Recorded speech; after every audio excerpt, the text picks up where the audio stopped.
100% bukan program yang gratis gitu, digelontorkan untuk pelaksanaan MBG itu sendiri. Bahwa di tahun 2026 itu anggarannya akan naik sampai 355 triliun. Keracunan, soal bagaimana proses tata kelolanya yang masih belum jelas juga gitu, dan potensi konflik kepentingan, dan juga praktik patronase di dalam. Peraturan presiden itu tuh tidak dikeluarkan sejak awal. Kita bisa membayangkan 1 tahun suatu program udah mau berjalan, peraturannya bahkan belum bisa dilihat oleh publik begitu.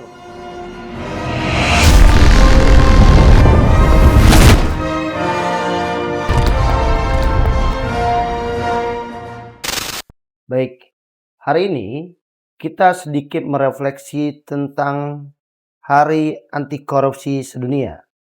Namun rasanya kurang tepat jika hanya merefleksikannya saja, tanpa membahas korupsi di Indonesia. Rubik telah kedatangan narsum yang berkompeten di bidangnya, mengawal isu-isu korupsi di Indonesia, yaitu Indonesia Corruption Watch atau ICW. Oke Mbak Saira, boleh sedikit dikasih tahu background Mbak Saira? Ya, makasih Mas. Jadi nama saya Saira, saya peneliti dari ICW yang saat ini berkegiatan di divisi advokasi di ICW. Oke.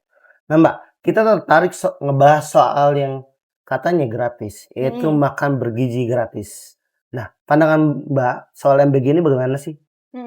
Pertama, tadi karena Mas bilang soal katanya gratis gitu ya. Iya, kalau dilihat dari namanya makan bergizi gratis atau MBG, seolah-olah memang kalau dari namanya saja sering sekali dibilang itu program yang gratis gitu. Tapi pertama perlu kita sadari bersama bahwa ini 100% bukan program yang gratis gitu, karena ada anggaran yang justru sangat besar digelontorkan untuk pelaksanaan MBG itu sendiri. Bahkan di tahun 2025 itu anggarannya sekitar 71 triliun untuk pelaksanaan MBG, dan udah disampaikan begitu ya bahwa di tahun 2026 itu anggarannya akan naik sampai mencapai 5 kali lipat, sekitar 355 triliun. Jadi kalau ditanyakan apa nih yang bisa disampaikan soal MBG, pertama ini program yang sangat besar dengan dana yang sangat jumbo, dan di sisi lain ada sejumlah masalah yang juga udah banyak kita lihat di pemberitaan gitu ya, yang perlu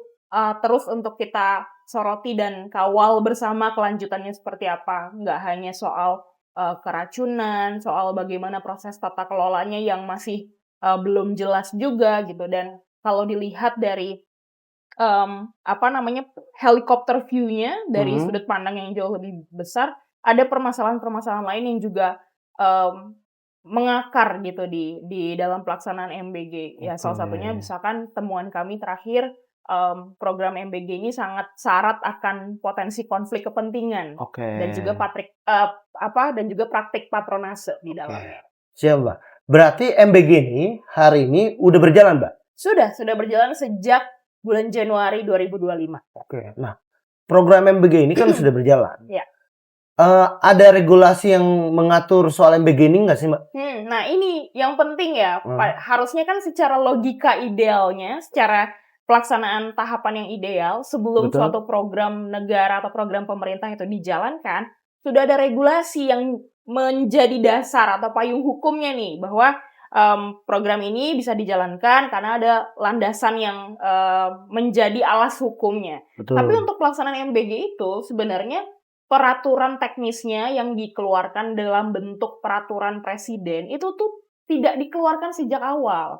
Kalau teman-teman tahu bahwa ada pembentukan BGN ya, Badan Gizi Nasional. Badan Gizi Nasionalnya sudah ada peraturannya, di peraturan presiden yang tentang pembentukan BGN itu sudah ada. Dikeluarkan di tahun 2024. Tapi sejak MBG sendiri ini berjalan dari Januari sampai hampir 1 tahun ya, di bulan November ini, peraturan presidennya itu belum dikeluarkan. Nah, jadi kalau kita lihat setidaknya belum dikeluarkan ini sampai kami cek sekitar 2-3 hari lalu, itu belum ada. Meskipun kalau kita lihat di pemberitaan itu sudah dikabarkan perpresnya itu sebenarnya sudah rampung, perpres soal tata kelola MBG. Sudah rampung, sudah ditandatangani, dan sepertinya sudah ada nomornya juga, tapi belum dipublikasikan karena sekitar 3 hari yang lalu pun, yaitu masih di awal Desember ya, bahkan ya di awal Desember, kami cek di website Kementerian Sekretariat Negara yang biasanya di sana dicantumkan sejumlah peraturan ataupun regulasi yang sudah dipublikasikan. Peraturan presiden soal MBG itu belum ada di situ gitu. Jadi sekalipun ini juga jadi pertanyaan ya, kita bisa membayangkan 1 tahun suatu program udah mau berjalan, peraturannya bahkan belum bisa dilihat oleh publik begitu. Oh iya. Nah Mbak, tadi Mbak sedikit menyinggung soal rawan soal pembajakan oleh elit politik.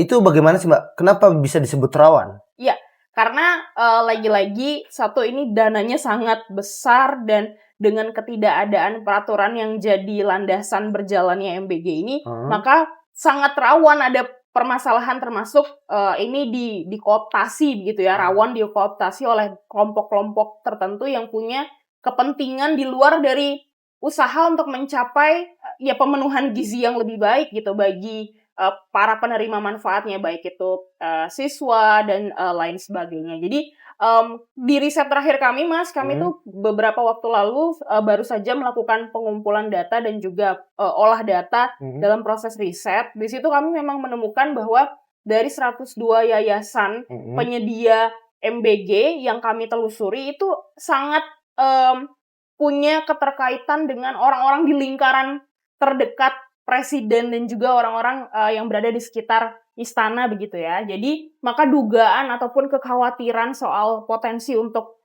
membajak MBG ini untuk kepentingan pihak tertentu itu sangat ada gitu. Karena banyak pihak yang terafiliasi dengan presiden dan bahkan ya politisi-politisi dan juga orang-orang yang berada di lingkaran terdekat presiden itu jadi penyedia juga, ada di balik yayasan yang merupakan penyedia dari MBG. Dan ini juga mengkonfirmasi kalau teman-teman sempat mengetahui ada temuan dari investigasinya Tempo ya sebelumnya yang bahkan sudah sempat mendapatkan ada sekitar 7 yayasan yang punya keterkaitan bukan hanya terhadap atau terkait dengan keluarganya dari presiden, tapi bahkan presiden juga gitu di dalam yayasan-yayasan tersebut gitu. Jadi riset lanjutan kami itu juga salah satunya berangkat dari temuan awal tersebut untuk melihat lebih lanjut gitu ya. Sebenarnya pihak-pihak mana saja yang ada di balik penyedia MBG. Oke. Mbak tadi menurut Mbak ICW menemukan 102 yayasan. Betul. Itu bagaimana sih Mbak? Kenapa muncul angka 102 yayasan? Ya, jadi 102 yayasan ini adalah 102 yayasan yang kami telusuri. Nah, awalnya kami membuat sebuah daftar yayasan yang akan ditelusuri lebih lanjut itu ngambil datanya dari websitenya BGN. Jadi website BGN itu sempat sekitar bulan Maret melakukan publikasi begitu ya, daftar nama daftar nama yayasan yang dia akan beroperasional untuk menjadi penyedia MBG atau menyediakan dapur gitu ya, SPPG yang kita juga kenal. Jadi dari list tersebut yang ada sangat banyak, ratusan, datanya kami ambil secara sampling, random sampling, jadi secara acak kami ambil yayasan-yayasan dari data tersebut dan juga ditambahkan dari nama-nama yayasan yang sudah sempat dimuat dalam pemberitaan, itu kami kumpulkan. Awalnya itu datanya ada sekitar 160-an yayasan. Ada banyak begitu ya, dan itu sudah merepresentasikan keseluruhan provinsi, 38 provinsi di Indonesia. Jadi setidaknya setiap provinsi itu sudah ada minimal 2 yayasan yang mewakilinya. Kemudian di-track lebih lanjut yayasan-yayasan tersebut melalui proses pembelian akte, yang aktenya itu tersedia di portal milik Kementerian Hukum. Jadi ada namanya portal Ditjen AHU, Administrasi Hukum Umum. Di situ kita bisa mencari sejumlah yayasan, nanti aktenya kita beli di situ, barulah kita telusuri lebih lanjut nama-nama di dalam akte tersebut, baik pendirinya, pengurus yayasannya, siapa yang menjadi ketua dan lain sebagainya itu kan ada di yayasan, di dalam akte yayasan. Jadi kami telusuri lebih lanjut dari situ, barulah mengerucut ke 102 yayasan yang datanya bisa ditemukan. Karena kami kan menggunakan penelusuran data terbuka gitu. Jadi pada akhirnya dari 102 yayasan itulah yang menghasilkan temuan-temuan lainnya. Oke. tadi kan Mbak bilang ada beberapa data yang diambil dari website BGN, Mbak, ya? Betul. Nah, menurut Mbak, apakah BGN ini sudah, transparansi atau ada lain hal gitu? Ya, bisa dibilang belum cukup transparan ya. Karena data yang tadi saya sampaikan nama yayasan di website BGN, itu bahkan ketika dipublish sekitar bulan Maret, nggak lama sesudah itu datanya dihapus. Jadi kalau kita pun ngecek sekarang, karena misalkan masih ada linknya yang terdahulu, itu masih bisa dibuka. Tapi kalau kita lihat website BGN yang sekarang, sudah tidak ada lagi nama yayasan di situ. Adanya hanya nama SPPG-nya saja. SPPG ini seperti SPPG ini singkat mudahnya itu ya kayak nama dapurnya gitulah ya. Nggak ada nama yayasannya lagi. Nah, padahal itu penting untuk dicantumkan juga nama yayasannya. Kenapa? Karena bahkan satu yayasan itu bisa mengelola sampai dengan 10 SPPG. Sulit bagi kita untuk misalkan ikut berpartisipasi melakukan pengawasan oleh publik begitu ya. Ketika kita tidak punya satu portal yang langsung menyediakan informasinya secara utuh. Misalkan Yayasan A ini dia mengelola 10 SPPG dan wilayahnya atau lokasinya ada di mana saja. Itu tidak bisa kita dapatkan. Jadi secara transparansi informasi menurut kami itu masih sangat buruk kualitasnya penyediaannya dari BGN. Oke. Tadi Mbak ngebahas soal tahun 2025 ya, Mbak? Itu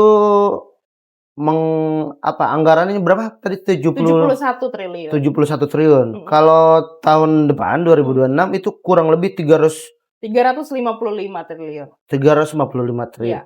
Itu anggarannya dari mana sih Mbak sebenarnya? Iya. Sebesar itu? Jadi anggarannya itu berasal dari berbagai sektor gitu ya. Kalau yang banyak kita dengar dan banyak diskursus yang muncul sejak 2025 itu kan ada proporsi yang diambil dari anggaran pendidikan juga yang cukup besar. Untuk di 2026 tidak hanya bahkan dari anggaran pendidikan saja, tapi juga dari sektor lain seperti sektor kesehatan itu juga ikut diambil begitu ya alokasinya untuk menyediakan MBG ini gitu. Jadi memang dari banyak sektor, tapi pendidikan itu adalah salah satu sektor yang cukup besar diambilnya untuk penyediaan MBG. Jadi ambil dari anggaran pendidikan itu sendiri? Betul, jadi makanya kurang tepat nih ketika banyak dibilang bahwa ini makan bergizi gratis. Karena ya nggak gratis gitu, ada harga yang harus kita bayar ya salah satunya berarti konsekuensi bahwa penyediaan layanan di sektor pendidikan harus dikurangi juga kualitasnya atau dikurangi kuantitasnya dalam banyak aspek ya karena ada anggaran yang harus direlokasi untuk penyediaan MBG. Belum lagi kalau teman-teman ingat kita sempat disuguhkan dengan isu efisiensi anggaran. Itu kalau nggak salah sejak awal tahun 2025 begitu ya. Banyak kementerian, lembaga harus mengencangkan ikat pinggang karena ada efisiensi anggaran. Dan itu juga banyak yang dugaannya ya mengarah salah satunya untuk proses realokasi anggaran untuk penyediaan MBG gitu. Jadi kita harus melihat bahwa besar sekali upaya yang harus dikeluarkan gitu ya untuk bisa pada akhirnya menyediakan ya makan bergizi tidak gratis ini yang sejak masa kampanye itu udah terus-menerus disampaikan gitu ya. Ini kan bahkan janji kampanye yang paling sering diucapkan dan paling utama mungkin sebagai program presiden. Jadi rasanya ambisinya memang sangat besar untuk bisa menjadikan program ini berjalan. Dan ya kalau tadi kita lihat bahkan di tahun 2026 anggarannya meningkat 5 kali lipat, ya kita harus bayangkan bahwa ya berarti target dari program ini tuh terus bertambah, tidak hanya dari jangkauan lokasi yang ingin disediakan, tapi juga jumlah penerima manfaatnya itu yang terus meningkat begitu. Oke. Nah Mbak, penerima manfaat ini kayak itu anak sekolah lah berarti Mbak ya? Iya betul. Itu proporsinya berapa sih Mbak? Kalau saya tidak salah itu untuk anggarannya sekitar 15.000 yang disediakan oleh BGN begitu ya untuk penyediaan satu porsi. Tapi 15.000 itu pun bukan dalam konteks 15.000 semuanya untuk penyediaan makanannya gitu enggak, karena ada proporsi untuk bahan baku atau yang mengarah langsung ke makanan, tapi juga ada proporsi untuk pembiayaan karyawan dan lain sebagainya. Kemudian ada juga proporsi yang merupakan itu insentif dari pemerintah untuk apa ya? Karena ini kan usaha ya. Mereka tuh bangun awalnya si MBG ini masih dengan membangun dapur awalnya itu masih dengan kantong pribadi dulu. Jadi belum langsung ada proses pembayaran karena reimburse-nya nanti di tengah gitu ya. Jadi memang kalau secara keseluruhan itu 15.000 dan itu juga udah banyak diberitakan ya, tapi dengan ada pembagian atau proporsinya lagi gitu. Maksudnya 15.000 itu untuk penerima manfaat, terus nanti biaya produksi enggak, jadi 15.000. Andai kata misalkan saya jadi dapur yang menyediakan ya. Kalau saya berarti hari ini mensuplai 100 porsi makanan, saya tuh berarti eligible untuk mendapatkan pembiayaan sebesar 15.000 kali 100. Nah, nanti di dalam 15.000 ini ya itu biaya yang harus diolah untuk untuk menyediakan bahan baku, untuk melakukan operasional, untuk gaji karyawan itu dari situ semua gitu, dari 15.000-nya. Oke. Nah, Mbak, di sini kami udah sedikit baca-baca, Mbak. Menurut cewek ya, di sini ada potensi kerugian 1,8 miliar per SPPG per tahun. Itu bagaimana, Mbak? Iya, jadi ini juga sangat terkait dengan tadi ya, ada ketidakjelasan aturan kan soal tata kelola MBG ini. Nah, dengan banyak juga diberitakan bahwa sejumlah masalah itu tidak hanya keracunan jadi salah satu permasalahan yang banyak. Nah, kalau kita lihat lagi kan sebenarnya keracunan salah satunya itu juga bisa dari penggunaan bahan baku yang kualitasnya tidak memenuhi standar. Kalau diurai lagi, kenapa penggunaan bahan bakunya tidak sesuai dengan standar? Bisa jadi karena ada upaya untuk mengurangi kualitas atau misalkan menggunakan barang-barang yang biayanya lebih rendah, jadi ditekan biaya produksinya untuk bisa menyediakan biaya yang lebih murah dan pada akhirnya berdampak pada hal yang demikian. Nah, potensi kecurangan baik berupa kerugian yang diterima langsung oleh penerima manfaat seperti tadi kualitasnya berkurang atau misalkan ada permasalahan seperti yang kita sempat lihat bahwa sejumlah pegawai di SPPG tidak dibayar atau bahkan ada konflik di mana SPPG itu tidak menerima pembayaran gitu ya, jadinya ditutup lah atau bahkan ada potensi korupsi di sana. Itu semua kerentanan yang sangat mungkin terjadi di sebuah program yang bayangkan alokasinya sangat besar. Kalau tadi kita bicara 71 triliun per tahun, bayangkan berapa alokasi yang bisa diterima setiap dapur gitu ya. Dengan setiap dapur itu bisa memberikan atau memasok sekitar ratusan porsi, 300-an porsi misalkan ke sekolah dengan tadi 15.000 satu porsi, itu kan biayanya sangat besar dan itu per hari. Nah, dengan yang saya highlight karena peraturan teknisnya tidak jelas, mekanisme pengawasannya juga jadinya tidak bisa kita ketahui secara lebih detail. Nah, potensi kehilangan beberapa persentase yang merupakan bagian dari keuangan negara tersebut bisa terjadi ya karena mekanisme pengawasannya salah satunya tidak berjalan dengan cukup jelas. Tadi Mbak, program MBG ini kan sudah banyak menimbulkan korban ya Mbak. Ya tadi penerima manfaat. Setahu kami cewek ada yang langsung 5.000 sampai 6.000 ya kemarin di forum.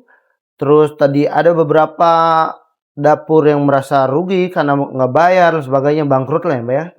Itu kalau ada hal kayak gitu, itu ada yang bisa kena konsekuensi hukum nggak sih Mbak? Atau bagaimana penegakan hukum terhadap program MBG ini, orang-orang keracunan yang tadi, itu kayak gimana Mbak? Iya, harusnya tentu proses penegakan hukum baik ketika ada masalah keracunan, ditelusuri lebih lanjut begitu ya. Ini seperti yang saya tadi sampaikan, ketika masalahnya adalah keracunan, bagaimana proses menguraikan masalah itu bisa terjadi, apakah karena ada korupsi di dalamnya, atau karena ada masalah kompetensi yang tidak terpenuhi dari si dapur itu. Nah, itu kan perlu ditelusuri lebih lanjut dan perlu ada mekanisme yang berjalan. Tapi lagi-lagi, dengan kita tidak bisa melihat secara jelas peraturan teknisnya, kita juga nggak tahu apa mekanisme yang sudah dijalankan untuk secara rutin mengevaluasi jalannya program ini begitu. Kalau bahkan keracunan itu udah bukan satu kasus keracunan saja bahkan sudah sangat terlalu banyak ya. Kita sekarang bahkan udah disuguhkan berita udah ratusan siswa yang mengalami keracunan. Bahkan ada satu siswa juga di Jawa Barat yang sampai meninggal dunia walau sangat cepat dikonfirmasi bahwa tidak berkaitan gitu ya meninggalnya tersebut dengan apakah indikasi keracunan dari MBG dan lain sebagainya. Tapi yang ingin saya sampaikan adalah carut-marut proses yang berjalan ini ya lagi-lagi mulanya berasal dari ya tidak ada peraturan yang cukup jelas gitu. Karena harusnya peraturan ini tuh ada sebelum programnya berjalan. Jadi kita bisa memastikan secara alur ketika nanti ada masalah di tengah-tengah pelaksanaan program, institusi mana yang punya peran dalam hal pengawasan, apakah BGN misalkan yang melakukan pengawasan. Kalau BGN yang melakukan pengawasan, bagaimana pengawasannya dijalankan? Apakah setiap 1 bulan atau setiap periode yang seperti apa itu kita nggak tahu sekarang ya. Jadi idealnya memang mekanisme penegakan hukumnya ada, tapi lagi-lagi ya itu tidak sepenuhnya berjalan. Ini bisa kita lihat dengan ya sekarang dengan berbagai macam masalah, MBG-nya tetap jalan terus seperti tidak ada persoalan apa-apa begitu ya. Jadi ya itu titik utamanya lebih ke situ gitu. Ada saya juga punya satu catatan menarik bahwa kalau kita lihat di mandatnya terhadap Badan Gizi Nasional, Badan Gizi Nasional tuh punya salah satu mandat penting dari Perpres pembentukannya adalah untuk melakukan pengawasan dan pemantauan terhadap upaya pemenuhan gizi nasional, yang mana salah satunya dijalankan melalui program MBG ini begitu ya. Kita bayangkan, berarti BGN punya tugas untuk mengawasi. Tapi dalam temuan kami justru di riset yang tadi saya sampaikan, justru di beberapa yayasan yang menjadi penyedia SPPG, itu justru ada keterlibatan orang BGN-nya di dalamnya. Ada keterlibatan beberapa nama yang dia menjabat sebagai tim ahli atau tenaga ahli dan juga tim teknis dari BGN. Dia ikut punya yayasan, artinya yayasannya ikut menyediakan MBG. Nah, dari sini tergambar kan bagaimana pihak yang seharusnya punya peran untuk melakukan pengawasan, tapi dia juga ikut jadi implementatornya nih. Dia juga ikut menyelenggarakan MBG-nya. Dia setidaknya dia terafiliasi dengan yayasan tersebut gitu ya, karena dia punya jabatan di yayasan yang sudah tercatat di aktenya. Jadi kita harus membayangkan bagaimana pengawasannya bisa berjalan dengan baik ketika justru orang yang mengawasi juga ikut punya kontribusi dalam pelaksanaan, ya kan patut diduga atau bahkan sangat tinggi kerentanannya di mana pengawasannya nggak berjalan dengan efektif ya karena dia nggak akan bisa optimal mengawasi dirinya sendiri gitu ya ketika dia ikut terlibat di sana. Itu kira-kira cerminan bahwa ya sangat tidak jelas begitu proses tata kelolanya dilakukan. Oke, ini soal pengawasan. Saya sempat baca juga katanya beberapa dinas atau yang tadi ada keracunan, bahkan Dinkes atau si dinas pendidikan itu sendiri, bahkan orang tua itu nggak dilibatin, Mbak. Itu di lapangan seperti itu atau bagaimana, Mbak? Iya, ini juga beberapa sudah sempat diberitakan gitu ya, walaupun ini bukan temuan ICW langsung, tapi kita bahkan bisa melihat di media bahwa kalau teman-teman ingat beberapa waktu lalu sempat beredar semacam surat pernyataan yang didistribusikan di tingkat sekolah yang meminta agar ketika misalkan ada kasus keracunan itu tidak dipublikasikan justru, tidak dipublikasikan ke sosial media dan justru ya udah dorongannya adalah untuk dibahas secara kekeluargaan gitu ya. Benar, Mbak. Jadi teman-teman saya jurnalis kalau soal MBG itu yang tadi rawan kayak gitu, nggak boleh diberitain, Mbak. Betul. Cenderung ada seperti itu. Iya, jadi itu kan ya udah salah satu upaya untuk menghambat proses pengawasan yang lebih luas juga dari publik ya.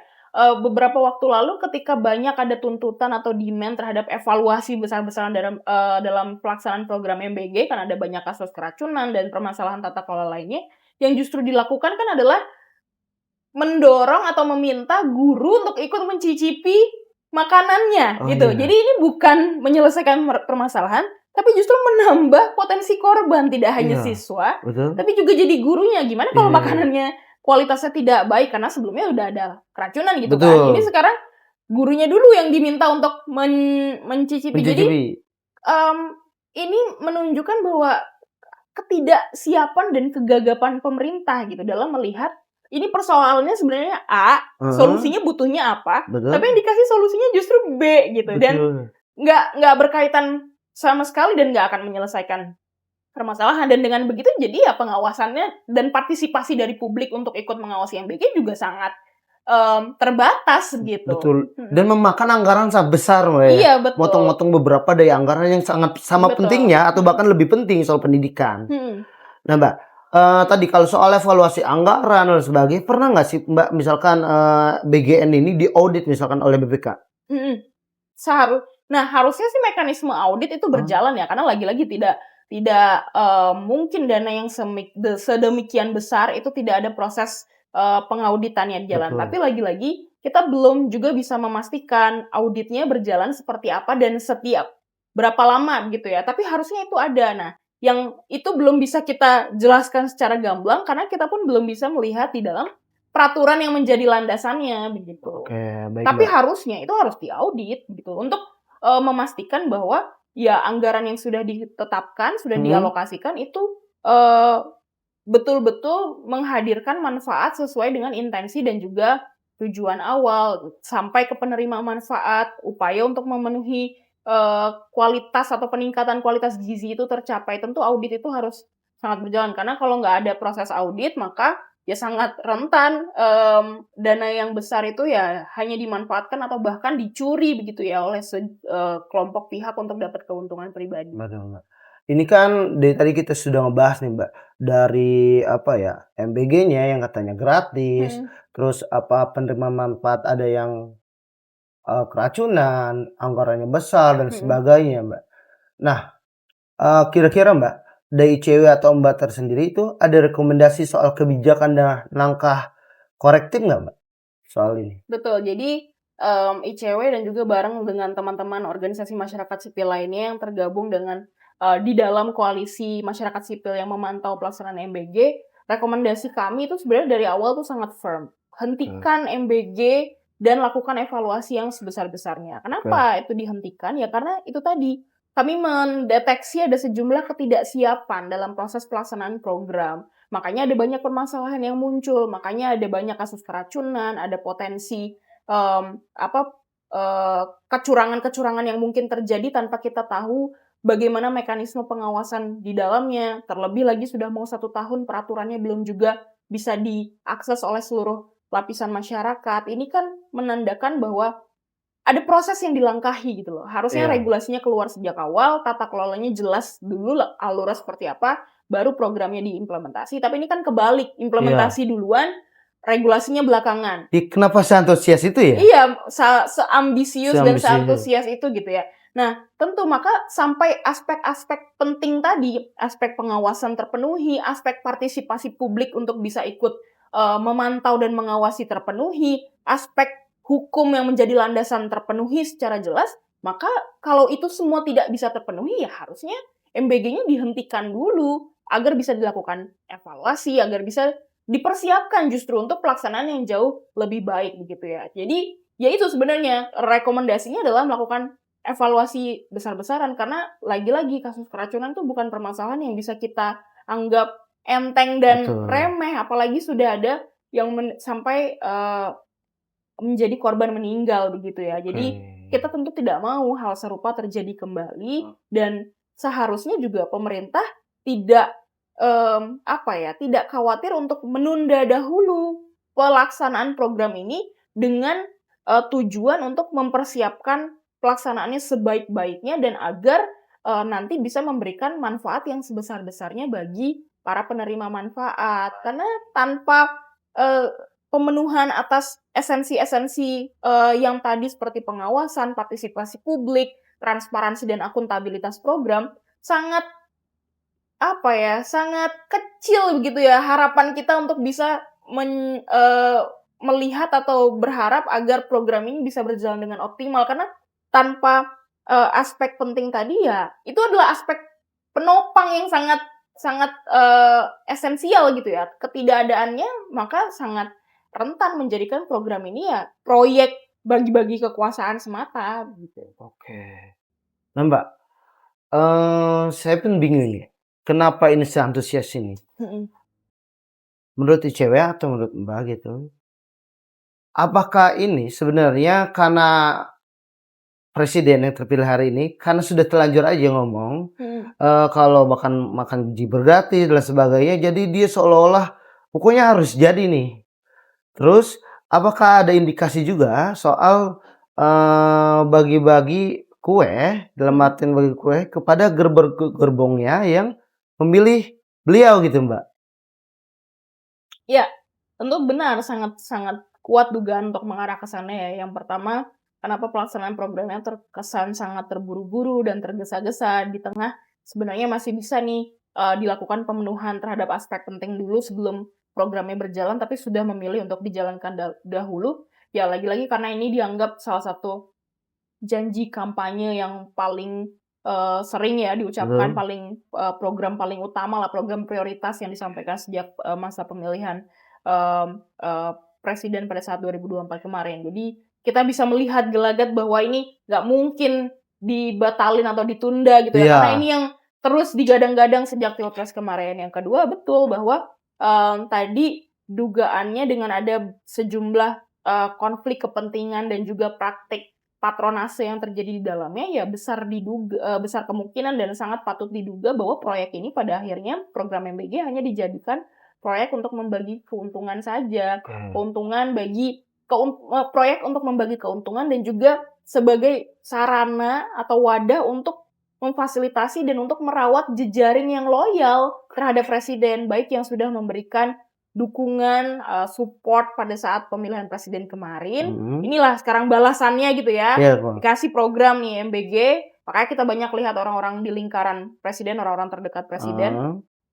Ya dugaannya adalah untuk sebagai timbal balik gitu ya. Merawat aset lah ya, dalam tanda kutip. Atas dukungan yang sudah diberikan, dan juga bahkan untuk mungkin bisa juga menjadikan agar mereka tetap ya stay memberikan dukungan, stay mendukung untuk pemilihan berikutnya begitu ya. Jadi bisa jadi udah disiapkan dari sekarang berbagai aspek, termasuk yaitu dukungan-dukungan dari banyak pihak sudah diberikan, sudah di-reserve gitu ya, sudah dijaga, udah dirawat jejaringnya untuk kontestasi berikutnya ya, salah satunya dengan memberikan proyek yang menguntungkan sejak sekarang ini. Apalagi tadi anggarannya besar sekali gitu. Sangat besar. Nah Mbak, tadi kan Mbak juga udah merekomendasikan dan sebagainya. Seandainya di dalam pemerintahan atau presiden itu sendiri ya Mbak, itu tetap kayak gini aja gitu. Nggak ada evaluasi, kontrolnya tetap kayak gini. Itu bagaimana Mbak kira-kira? Ya, karena tadi kita bilang bahwa kayaknya ini jadi satu proyek yang sangat ambisius kan bagi mereka, karena ini selalu digadang dalam masa pemilihan sehingga kemungkinan untuk menghentikannya sangat kecil. Nah, jika yang demikian adalah yang terjadi dan pemerintah tetap bersikeras untuk melaksanakan MBG, maka ada sejumlah aspek yang nggak bisa ditawar, yaitu tadi aspek soal kompetensi penyedia. Kompetensi itu kita nggak bisa lihat sebagai satu hal yang sederhana ya. Kompetensi ini sangat berpengaruh pada kualitas layanannya, pada pemenuhan tujuan program sesuai untuk bisa tepat sasaran. Itu dimulai dari pemilihan mitra yang punya kompetensi yang jelas. Jangan hanya jadikan mitra-mitra itu ya orang-orang memberikan proyek ini kepada orang-orang yang terdekat, karena kalau yang terjadi adalah demikian, maka kompetensinya diragukan, akibatnya kualitas juga jadi satu hal yang bisa dikurangi gitu ya, jadi berkurang. Padahal kita nggak mau hal tersebut. Jadi satu, harus diperbaiki secara serius mekanisme untuk memilih mitranya dengan memastikan bahwa semua pihak yang terlibat adalah pihak yang punya kompetensi dalam penyediaan makan bergizi gratis. Kemudian juga mekanisme pengawasannya harus diperjelas, harus diberikan mandat yang spesifik begitu ya. Misalkan kalau BGN jadi institusi yang melakukan pengawasan, maka harus diatur pencegahan konflik kepentingannya begitu ya. Kita tadi banyak membahas soal konflik kepentingan, potensi patronase dan lain sebagainya. Saya perlu sampaikan bahwa tentu ketika ada konflik kepentingan itu tidak sama dengan langsung ada korupsi gitu ya. Berarti konflik kepentingan berarti ada korupsi? Tidak. Oke. Tetapi konflik kepentingan yang tidak dikelola dengan baik itu sangat mungkin untuk membawa kita kepada kasus korupsi. Oke. Jadi perlu dikelola dengan serius gitu ya, dengan Dan hati-hati. transparansi tentunya, Mbak ya. Betul, harus juga dikelola pelaksanaan programnya secara transparan. Bayangkan dana puluhan bahkan ratusan triliun tanpa transparansi yang jelas, tanpa akuntabilitas, tanpa mekanisme partisipasi publik untuk ikut mengawasi, ya sangat rentan bahwa program ini hanya dijalankan di ruang tertutup yang tidak terjangkau oleh pantauan mata setiap warga gitu ya, yang pada akhirnya praktik korupsi bisa terjadi di dalamnya. Jadi yaitu aspek pemenuhan kompetensi, kemudian pengawasan, transparansi, dan juga partisipasi publik itu jadi aspek yang tidak bisa ditawar untuk harus bisa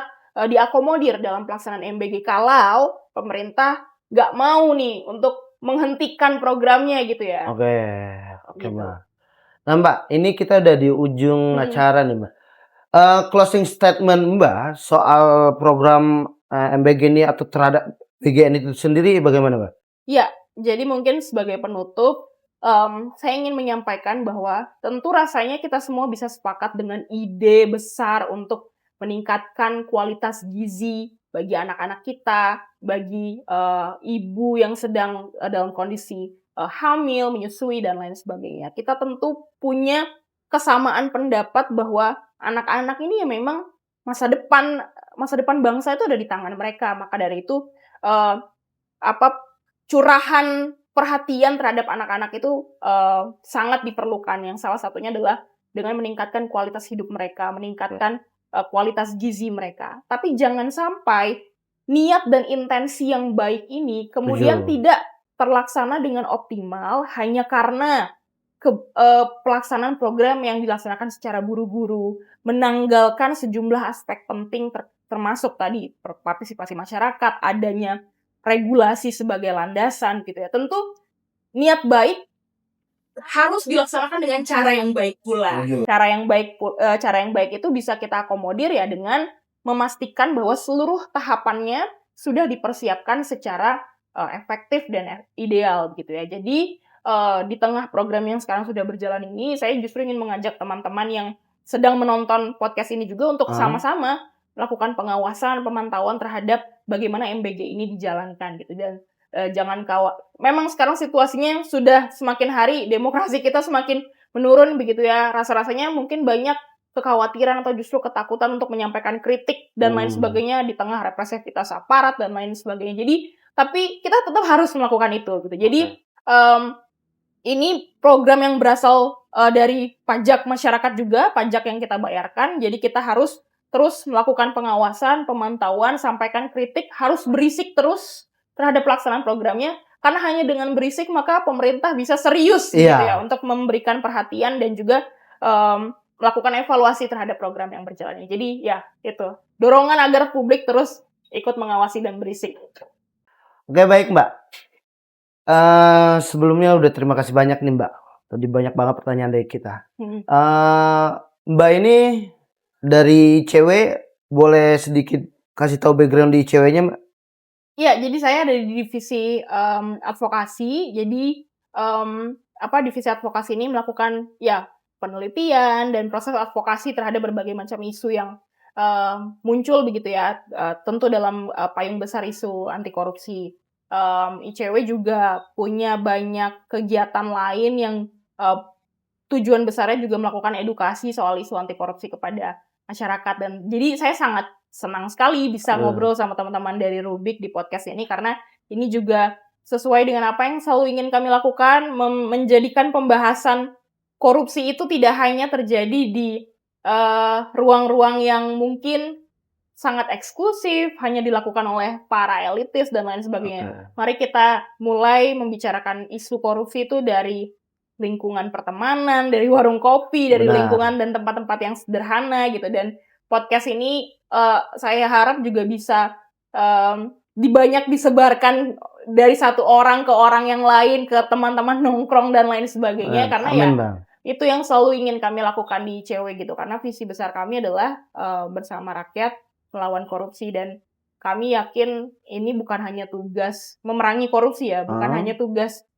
biasanya orang kalau ditanya soal korupsi pasti terpikirnya mungkin KPK kah, Iya. jaksa, polisi atau APH lainnya, atau bahkan kalau berpikir soal ya ini peran CSO nih, organisasi masyarakat sipil, tentu ini bukan peran 1, 2 lembaga, 1, 2 pihak atau 1, 2 instansi dan komunitas, ini peran semua orang, peran semua pihak gitu. Jadi mari sama-sama untuk terus memicingkan kita terhadap potensi korupsi yang mungkin muncul dari berbagai program yang atau apa ya program pemerintah yang sangat jauh dari kata transparan dan akuntabel. Oke. Nah, Mbak, kegiatan terdekat ICW ini ada nggak, Mbak? Ya, kalau dalam konteks MBG, tadi kan saya sampaikan bahwa kami sudah melakukan risetnya. Itu riset yang berupa des tadinya, tapi secara paralel saat ini kami juga sedang melakukan pemantauan terhadap MBG yang mudah-mudahan bisa menemukan informasi-informasi langsung di lapangan gitu ya, yang mungkin kalau kita lihat yang mungkin kita nggak bisa temukan kalau hanya lihat dari pemberitaan dan lain sebagainya. Itu masih berjalan dan dalam waktu dekat, karena sekarang di bulan Desember itu adalah salah satunya waktunya hajatan masyarakat sipil di isu anti korupsi gitu ya. Nanti di tanggal 12 Desember kami akan melakukan peringatan Hari Anti Korupsi Sedunia, ada Ankorapes juga yang harapannya juga nanti bisa hadiri oleh teman-teman sekalian gitu ya. Gitu. Jadi kita akan melakukan banyak hal, salah satunya ya refleksi terhadap situasi hari ini, kondisi penegakan hukum yang mungkin belum berjalan dengan baik, demokrasi kita yang semakin backsliding, dan ya kasus korupsi yang justru makin banyak gitu ya. Hari-hari sekarang kan rasanya warga ini pusing gitu ya, setiap hari satu gebrakan gitu dari pemerintah. Jadi ya ini momen bulan Desember menuju akhir tahun, menuju tahun yang baru, saya penting untuk kita merefleksikan apa yang udah terjadi dan bagaimana kita bisa saling menguatkan antar sesama warga dan juga komunitas untuk, karena sekarang rasanya berharap pada pemerintah kecil ya, bisa ya, harapannya kecil, jadi ya saatnya warga bantu warga. Ya itu kita berharap bisa lebih banyak terhubung sama kelompok-kelompok komunitas dan juga warga secara umum. Oke, terima kasih Mbak Sera. Kita pun terima kasih banyak. Semoga semoga masyarakat atau khususnya kami Rubik itu sendiri teredukasi soal korupsi.